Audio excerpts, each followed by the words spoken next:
ఒక మంచి మాట నాకు చాలా ఇష్టం బైబిల్లో. ఆయన నలిగిన వారి ప్రాణమును అలక్ష్యం చేయడండి.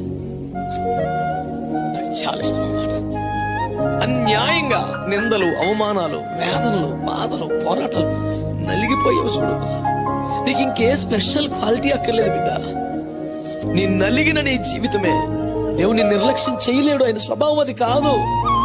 లైట్ తీసుకెళ్ళాడు, పక్క నుంచి బైపాస్ అయ్యి వెళ్ళిపోయి నలిగిపోతున్నావుగా. నిద్ర లేని రాత్రులు గడిపావుగా. నువ్వు చేసిన నేరం కాదు, నువ్వు చేసుకున్న పాపం కాదు, నీకు వచ్చిన శ్రమ లాంటిది, నీకు వచ్చిన కష్టం లాంటిది, నీ కుటుంబ పరిస్థితి లాంటిది. అయినా విశ్వాసం వదులుకోలేదు, ప్రభువును వదులుకోలేదు. నీవే నలిగిపోయావు. ప్రభువును వదిలిపెట్టి లోకంలోకి వెళ్ళవు. ప్రభువును సంతోషపరిచే స్థాయికి రాలేకపోతున్నావు. నలిగిపోతున్నావు నువ్వు.